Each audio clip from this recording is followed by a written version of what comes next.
नमस्कार दोस्तों, कैसे हैं दोस्तों? मैं आशा करता हूँ दोस्तों आप सब बहुत अच्छे होंगे दोस्तों बात शुरू करते हैं। कल जो लॉकअप नाम का शो शुरू हुआ है नेटफ्लिक्स पर, ये लॉकअप जो है वो पहले आया करता था एमएक्स प्लेयर पर, जिसके बारे में पहले ही मैं बातें कर चुका हूँ अपने प्रीव्यू वाले वीडियो में, जहाँ पर मैंने कहा था लॉकअप में सीक्रेट का टुनटुना बजता है। हमें लगा था कि अगला जो वीकेंड आएगा ना, वहाँ पर इविक्शन से बचने के लिए कंटेस्टेंट जो हैं वो सीक्रेट की पीपड़ी बजाएँगे, लेकिन हमें कहाँ पता था कि एकता कपूर रोजगार योजना के तहत ये जो नया शो शुरू हुआ है, जिसमें कि एकता कपूर के सीरियल को करके आ चुके एक्टर या आर्टिस्ट जिन्हें कि आजकल कहीं कोई काम नहीं मिल रहा है, जैसे कि Ram the Kapoor, Dheeraj the Dhoopar, Shivangi the Joshi और हर्षद द चोपड़ा, जो कि बड़े अच्छे लगते हैं 2.0 के लीड पेयर थे। वैसे बड़े अच्छे लगते हैं का जो पहला सीजन था उससे फेमस हुए थे राम कपूर। तो ये देख करके क्या हम ये नहीं समझ सकते कि राम कपूर, शिवांगी, हर्षद और धीरज धूपर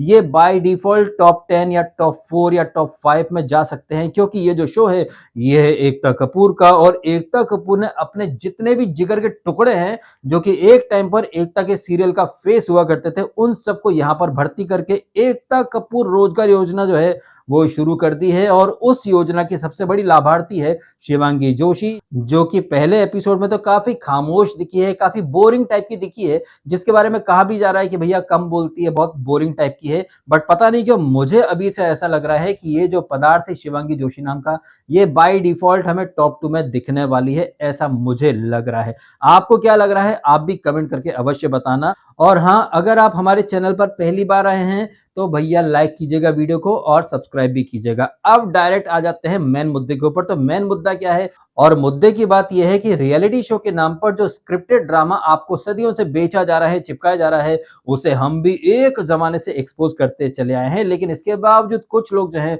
अब भी ये मानने को तैयार नहीं है कि भैया रियलिटी शो में स्क्रिप्ट नहीं होती। जबकि कल रात को अगर आपने लॉकअप का ग्रैंड प्रीमियर एपिसोड देखा होगा तो आपको अच्छे से समझ में आ गया होगा वहां कितनी रियलिटी है और कितना ड्रामा है, यानी कि कितनी स्क्रिप्ट है। और इस स्क्रिप्ट को पब्लिक के सामने रिवील कर दिया है, एक्सपोज कर दिया है जी के, यानी कि बिग बॉस 19 का विनर, जो कि ग्रीन फ्लैग के नाम पर पूरा हरा भरा जंगल बन गया था। और यही जीके जो है अपनी पत्नी यानी कि आकांक्षा से मिलने के लिए इतने बेकरार थे, इतने डेस्परेट थे, फैमिली बढ़ाने के लिए भी डेस्परेट थे, जिसके ऊपर सेल्फ प्रोक्लेम्ड सदी की सबसे सच्ची भविष्यवक्ता यानी कि जय मदान आती है, भविष्यवाणी करती कि जी की तुम्हारी पत्नी आकांक्षा जो है वो मां बनने के लिए तैयार है, तुम लोग फैमिली बढ़ा सकते हो, टिंग टिंग टिंग। मैंने अपने वो क्रिस्टल बॉल में देख लिया है कि हाँ मेंटली शी इज रेडी। लेकिन ये आकांक्षा जिसके बारे में जय मदान ने दावा करा था कि आकांक्षा जो है वो जीके के बच्चे को जन्म देने के लिए तैयार है, लेकिन यही आकांक्षा जो है कल आती है लॉकअप में और क्या बोलती है? सीक्रेट के नाम पर या फिर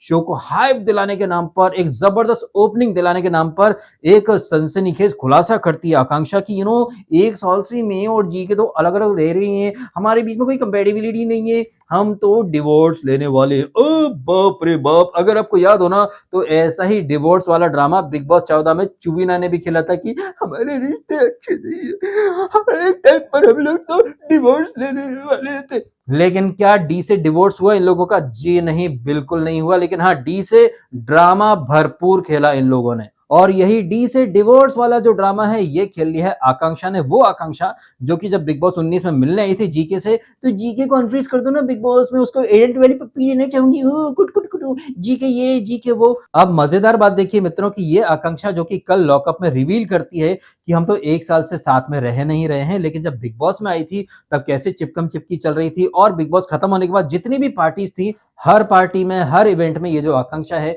ये जीके के साथ ही आती थी, जीके के साथ ही जाती थी। लेकिन अब कह रही है कि हम तो एक साथ नहीं रहते हैं, हमारे बीच में कंपैटिबिलिटी नहीं है, हमारा कोई फ्यूचर साथ में नहीं है, वो अलग है, मैं अलग हूं, हमारी फैमिली। अरे भैया, आपकी शादी को 10 साल हो गए हैं और 1 साल से आप लोग अलग रह रहे हो। ऐसा भी नहीं है कि आपकी कोई मजबूरी हो, जैसे कि लोगों के ससुराल पक्ष में कुछ लोग बीमार हो जाते हैं तो वाइफ चली जाती है उनका ध्यान रखने के लिए। ऐसी कोई मजबूरी हो तो समझ में आता है, या फिर कुछ लोग भड़का दें आप कि भैया आपका जो पति है उसके भाइयों के, बहनों के नाम पर कुछ प्रॉपर्टीज हैं, उसे हड़प लो। इस तरह की साजिशें आपने अक्सर देखी हैं। अब ऐसी साजिशें अगर जीके के घर में हो रही हैं तो हमें पता नहीं, अदरवाइज जिस तरह से जीके ग्रीन फ्लैग है, हरा भरा जंगल होकर के लौट जाता है बीवी के सामने, ऐसे पति को भी अगर आप तलाक देना चाह रही हो तो पता चल रहा है कि आकांक्षा आप कितनी महत्वाकांक्षी हो, कितनी बड़ी वाली गोल्ड डिगर हो, जीके को इस्तेमाल करा फेम के लिए, पॉपुलैरिटी के लिए, और जैसे ही आप थोड़ी-सी फेमस हुई, तो अब आप उसी जीके को दूध में पड़ी मक्खी की तरह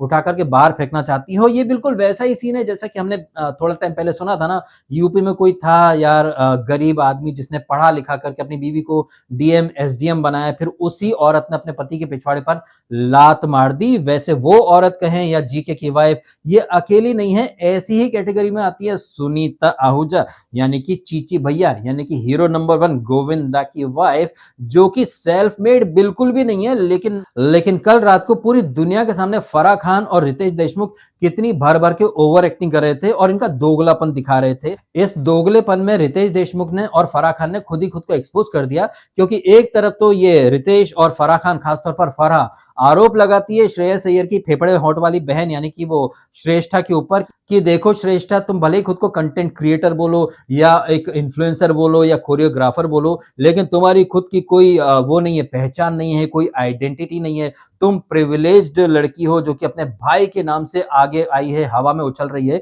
लेकिन यही वाला लॉजिक जो है वो सुनीता आहूजा पर अप्लाई नहीं होता है। ये सुनीता जिनमें खुद का कोई स्किल नहीं है, कोई टैलेंट नहीं है, अरे भैया स्किल और टैलेंट तो छोड़ दीजिए, सुनीता आहूजा को तो ठीक से बात करना भी नहीं आता है। लेकिन इसी सुनीता आहूजा का इंट्रोडक्शन देती है फराह खान ये बोलकर के she is a self made vlogger, self made podcaster. Wow wow wow, self made vlogger है ये सुनीता आहूजा, तो श्रेष्ठा क्या हुई? क्या वो सेल्फ मेड हुई या नहीं हुई? अगर श्रेष्ठा अय्यर सिर्फ अपने भाई की वजह से फेमस हुई है, तो गोविंदा की पत्नी यानी कि सुनीता आहूजा वो कौन सा अपने दम पर ऑस्कर जीत करके लाई है? हर पॉडकास्ट में, हर इंटरव्यू में चीची ने ये करा, चीची ने वो करा, चीची चीची करके घर की जो बातें हैं वो सड़क पर ले आई, और यही आरोप लगा था इसके ऊपर कि आप घर की बातें बाहर ला रही हो, आप घर का भेदी लंका ढाए, इस तरह का आरोप लगा था।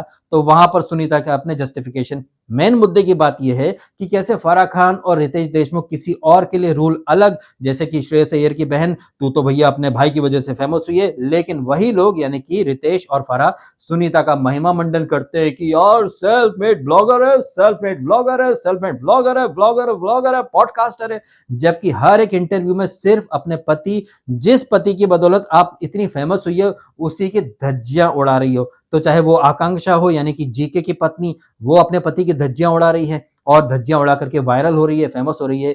यही चीज जो है वो सुनीता भी कर रही है। वैसे आजकल ये जो दौर चल रहा है कि पत्नियां जो कि एक टाइम पर दबी कुचली अवस्था में रहा करती थी, आजकल ये पत्नियां जो हैं ये पतियों को भाई साहब पहाड़ से धक्का दे रही हैं, पतियों के टुकड़े काट करके नीले ड्रम में डाल रही हैं। ये सब देख करके मुझे लग रहा है कि डिवोर्स देना तो भी अच्छा एक ऑप्शन है। एटलीस्ट आपका जो पति है वो जिंदा तो रहेगा, अदरवाइज क्या पता भाई साहब पति को पत्नी पहाड़ पर ले जाए, मेघालय में ले जाए, वहां मार दे और बोल दे एक्सीडेंट हो गया जी, हम क्या कर सकते हैं। इन सब हरकतों के कंपैरिजन में देखा जाए तो डिवोर्स लेना एक अच्छा ऑप्शन है। आप भी खुश, वो भी खुश, मेरा तो ये मानना है। अब इन बातों के ऊपर आपकी क्या टिप्पणी है, आप भी कमेंट करके अवश्य बताना। खैर आगे बढ़ते हैं, बात करते हैं इस शो की। तो सबसे पहले राम कपूर की एंट्री होती है, और राम कपूर की जब एंट्री होती है तो उन्होंने जो कंट्रोवर्शियल स्टेटमेंट दिए थे कि हाथी ने गैंगरेप करा हो, ऐसा फील हो रहा है, इस तरह के कुछ बिलो द बेल्ट वाले जो स्टेटमेंट हैं उन्हें पब्लिक के सामने रखा जाता है। फिर कुछ कलेशी लड़कियां हैं पम्मी पैम करके, उन्हें जजमेंट देने का एक हुक्म दिया जाता है कि आप जज करो किसको अपना सेलमेट बनाओगे, किसको नहीं बनाओगे। और ये जो पम्मी या जो श्रेष्ठा या जो बाकी और जो लोग वहां बैठे थे, उन्हें लग रहा था कि हम तो भैया सती सावित्री हैं, हम तो दूध के दूल्हे हैं। और यही तो इस तरह के शो का एक मजेदार पहलू है, जो कि खुद के टाइम पर सबसे अच्छे वकील बन जाते हैं, लेकिन यही कंटेस्टेंट जो है वो दूसरे के मामले में सबसे बड़े जज बन जाते हैं। जैसे कि वो पम्मी पैम करके, जो कि राम कपूर को उनके स्टेटमेंट के लिए जज कर रही थी, लेकिन दूसरों को कुत्ती कुत्ता बोलना ये इस लड़की की लैंग्वेज है। वैसे ये जो लड़की है ये बात बात में राम कपूर की एज शेमिंग कर रही थी कि वो मेरे बाप की उम्र है, उन्हें अब सीखने की क्या जरूरत है, उनका लैंग्वेज पर कंट्रोल नहीं है। तो उस लड़की को वही के वही फराह खान चुप करा देती है कि तुम तो बार बार एज शेमिंग कर रही हो। और राम कपूर क्या करते हैं क्या नहीं करते हैं, सॉरी बोलते हैं नहीं बोलते हैं, ये उनका अपना पीओवी है, आप किसी को डिक्टेट नहीं कर सकती। फराह खान यहाँ पर तो मुझे सही लगी, लेकिन फराह खान भी भर भर के एक्टिंग कर रही थी, खासतौर पर वो सुनीता आहूजा के मामले में सेल्फ मेड है, ये मेड है, घंटा सेल्फ मेड ही जी। हर इंटरव्यू में पति की धज्जियां उड़ाना, ना कोई स्किल ना कोई टैलेंट, वो अपने तोता परी जैसे लिप्स लेकर के चीचनी वगैरह चीचनो वगैरह, मैंने थोड़ी गोली मारी थी, मैं तो खाड़ी श्याम में थी, मैं उसका फेयर है, ये है वो है, दुनिया भर के। यहां पर भी अपने पति को ही कहीं ना कहीं बस के नीचे फेंक रही है सुनीता आहूजा। लेकिन इस सुनीता आहूजा को कॉल आउट करने के बजाय रितेश देशमुख और फराह खान तो सुनीता आहूजा को चने के झाड़ पर चढ़ा देते हैं। खैर हम लोग बात कर रहे थे राम कपूर की, तो राम कपूर आते हैं, अपने कुछ सीक्रेट वगैरह रिवील करते हैं और धीरज धूपर यानी कि कुंडली भाग्य का जो हीरो है उसे वो अपना सेलमेट बनाते हैं। हाँ, एक्चुअली में सेलमेट ये धीरज धूपर बनाता है इसको राम कपूर को। धीरज धूपर भी खुद को शाहरुख समझता है, ईगो है, ये है, दुनिया भर के टुनटुन है, किसी को इररिस्पॉन्सिबल, किसी को बोरिंग। बोरिंग किसको बोलते हैं? हाँ, वो बड़े अच्छे लगते हैं 2.0 का जो लीड फेस था हर्षद चोपड़ा या मेहरा, उसको ये लोग बोरिंग बोलते हैं। वो भी सीक्रेट रिवील करता है कि once upon a time I had a girlfriend and my best friend and later on I realised my girlfriend was cheating with me और मेरे बेस्ट फ्रेंड के संग ही टकाटक कर लिया था। इस तरह के सीक्रेट, जैसे कि मैंने पहले कहा, मैं एक्सपेक्ट कर रहा था कि ये जो सीक्रेट है ये वीकेंड पर रिवील होंगे किसी को एलिमिनेशन से बचाने के लिए, लेकिन यहाँ तो पहले एपिसोड में, अच्छा तुम जेल में जाना चाहते हो, जेल की रोटी खाना चाहते हो तो सीक्रेट बताओ, खोपचे में जाओ कुछ कुछ कुछ करो या फिर पब्लिकली बता दो। जैसे कि जीके की वाइफ ने, ओके मैं शो में आगे बढ़ना चाहती हूँ तो मैं आपको बताना चाहती हूँ कि मैं जीके को डिवोर्स देना चाहती हूँ, टिंग टिंग टिंग। ये कुछ और नहीं, सिर्फ नौटंकी है। और ये जो नौटंकी है या फिर ये जो सनसनीखेज खबरें हैं कि मैं डिवोर्स देने वाली हूँ, इस तरह की बातें, ये बातें क्यों की जाती हैं? ये बातें सिर्फ इसलिए की जाती हैं क्योंकि कंट्रोवर्सी होगी तो शो को फायदा होगा, लोग बातें करेंगे। जबकि इस तरह की बातें बाद के लिए आप रख सकते थे, लेकिन आपको नहीं, ग्रैंड प्रीमियर में ही इस तरह की बकवासें करनी है।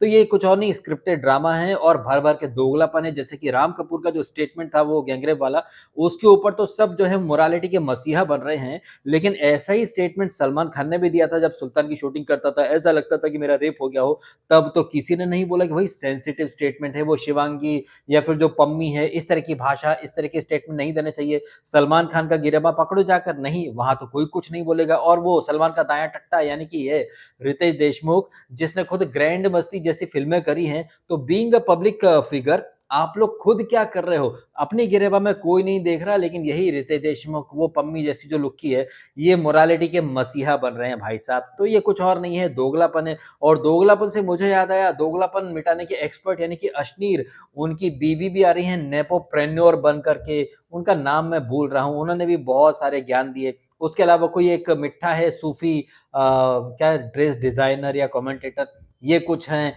एक कोई लाडला करके, लैला करके है, वो व्लॉगर कंटेंट क्रिएटर, ये श्रेयस अय्यर की बहन, और भी 2-4 लोग हैं जिनकी मुझे नाम बिल्कुल नहीं पता है। कुछ एमटीवी के ठुल्ले भी आए हुए हैं जिन्हें मैंने सिरे से इग्नोर कर दिया, क्योंकि मेरा फंडा बहुत सिंपल है भाई। वो लोग जिनका मैंने नाम तक नहीं सुना, जिनका अता पता नहीं है, सब लापता है, उनके बारे में मैं क्या बात कर लूं? ऐसे लोगों से मुझे कोई एक्सपेक्टेशन नहीं है, क्योंकि ये जो लोग हैं ये सिर्फ कलेश करने के लिए, या फिर ये वो लोग हैं जो कि सिर्फ एज अ फिलर ही वहां पर आए हैं। ना 3 में है ना 13 में है, सिर्फ टास्क करेंगे, भागम-दौड़ी करेंगे, गाली-गलौज करेंगे, शो में तड़का लगाएंगे। और शिवांगी या फिर हर्षद जैसे जो बोर लोग हैं, ये इनके बीच में से रेड कारपेट पर आराम से जाकर के वीक नंबर 6 में टॉप 2 या टॉप 3 में जाकर के खड़े हो जाएंगे। तो वो जो लड़का-लड़की है, वो एमटीवी वाले योगेश या फिर और जो लड़की है, क्या नाम भी याद नहीं आ रहा मुझे, ये फालतू के लोग हैं भाई साहब। वो जो मिट्ठा गुड़वा है वो भी फालतू है, सिर्फ कंट्रोवर्सी करेगा, कुछ अतरंगी टाइप के स्टेटमेंट देगा जिस पर कंट्रोवर्सी होगी,